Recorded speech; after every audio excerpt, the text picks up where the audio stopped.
Salam saudara semua dimanapun Anda berada. Berjumpa kembali dengan saya di channel Cross Christ. Video ini adalah video penutup yang membahas tentang perceraian. Perceraian yang tertulis dan diajarkan prinsip-prinsipnya, kebenarannya di dalam Alkitab. Nah, saudara sekalian, silahkan menyimak sampai akhir, dan jika ada pertanyaan atau permintaan pengajaran yang berkaitan tentang perceraian ini, silahkan sampaikan di kolom komentar di akun YouTube ini. Nah, saudara dikasih Tuhan, saya ingin menegaskan kembali di dalam video kesimpulan ini. Yang pertama, Tuhan sejak semula itu menggagas, merancang, dan membangun rumah tangga. Pernikahan dan perkawinan itu adalah jembatan menuju rumah tangga yang dirancang dan digagas serta didirikan oleh Tuhan. Nah,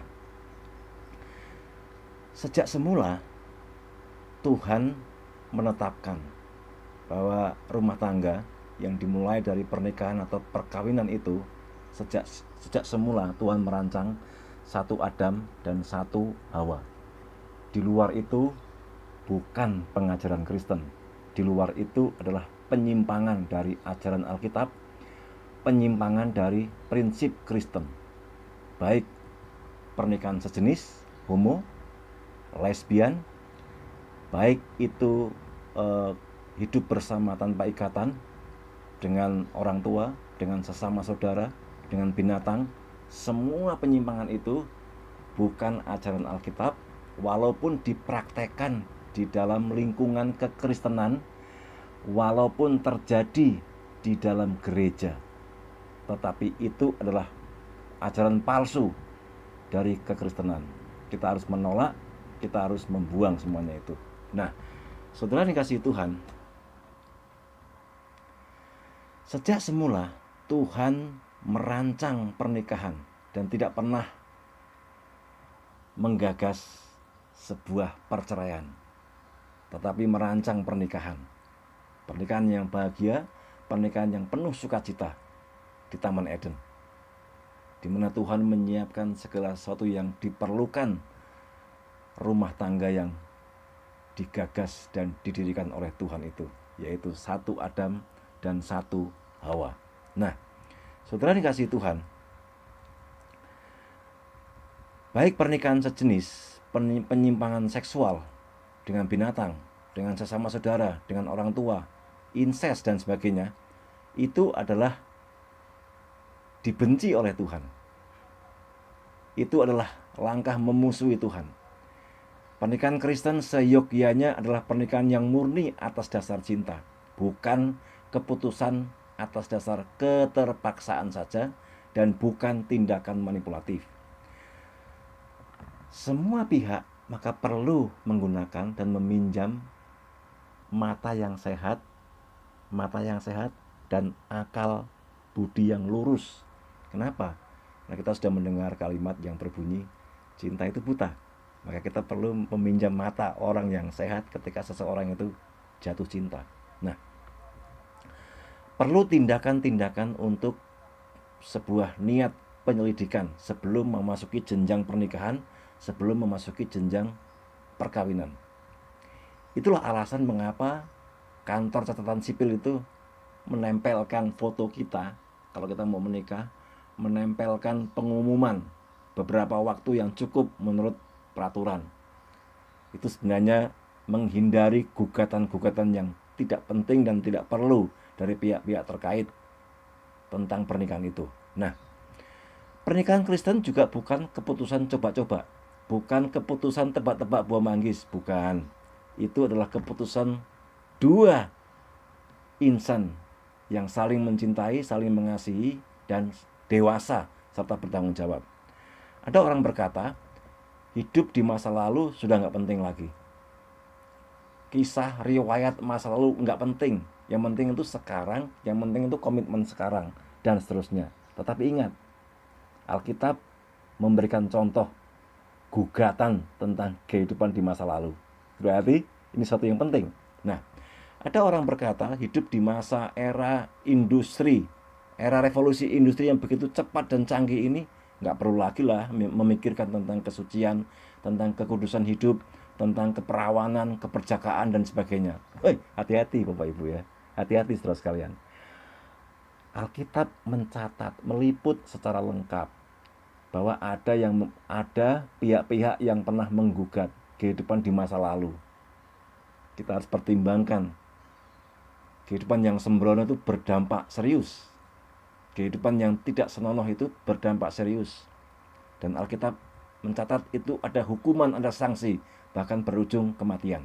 Nah, saudara dikasih Tuhan, dari peristiwa-peristiwa yang saya kemukakan tadi, maka memang gereja-gereja konservatif masih harus tetap melaksanakan konseling pranikah yang dimulai dari beberapa pihak, harus mengemukakan dengan jujur apa yang telah terjadi sebelum pernikahan.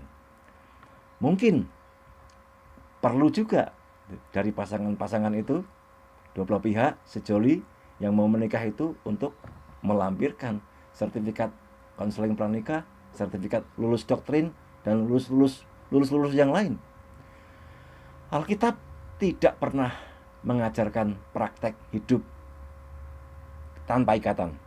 Hidup bersama tanpa ikatan itu bukan ajaran Alkitab. Sekalipun beberapa negara, beberapa gereja membiarkan, terutama di benua Eropa dan negara-negara lain. Tetapi Alkitab tidak pernah mengajarkan demikian. Itu adalah tindakan ilegal di negara ini, di Indonesia. Ilegal di mata hukum negara dan ilegal menurut hukum Alkitab.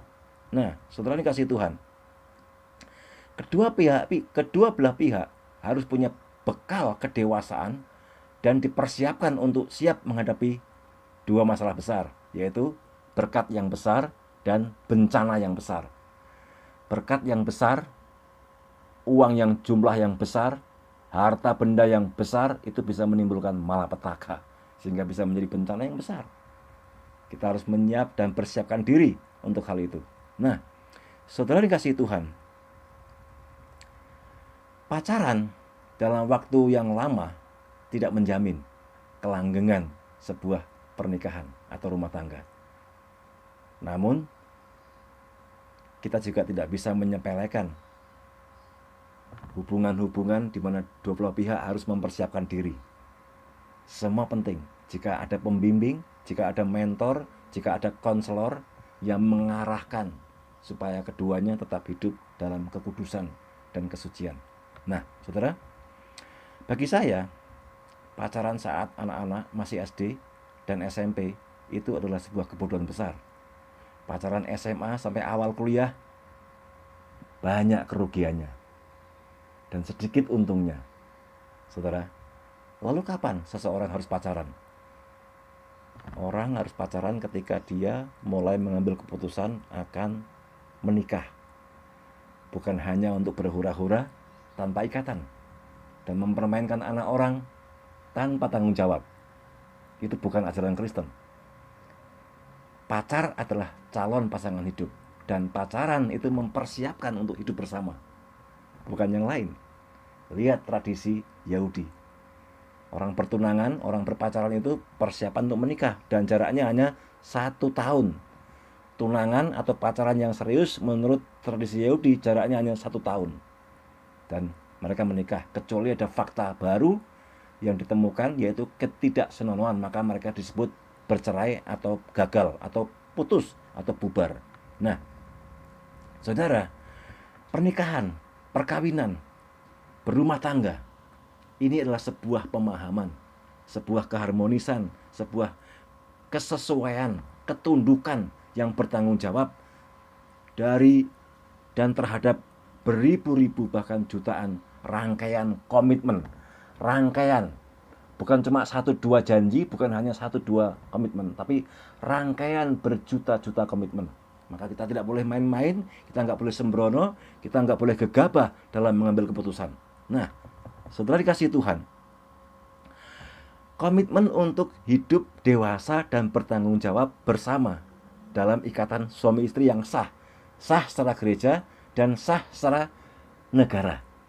Oleh karena itu, saudara, jangan sampai orang yang kita bimbing, orang yang kita siapkan, orang yang kita tolong, orang yang kita bela, orang yang kita kasihi itu tertipu dalam sebuah pernikahan.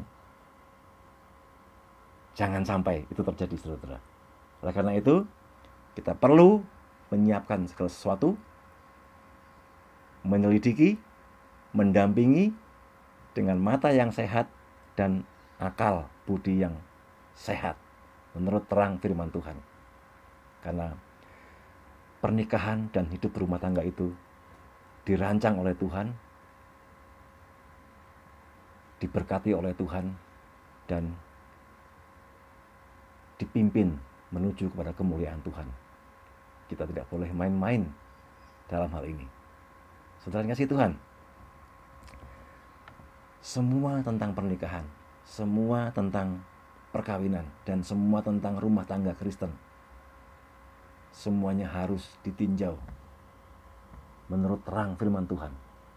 Bukan menurut kebiasaan suatu bangsa, bukan menurut kebiasaan atau tradisi suatu suku, harus menurut terang firman Tuhan. Di luar itu, bukan ajaran Kristen, bukan ajaran Alkitab. Saudara, sekian materi dari saya, pengajaran tentang keluarga, tentang perceraian yang tertulis di dalam Alkitab.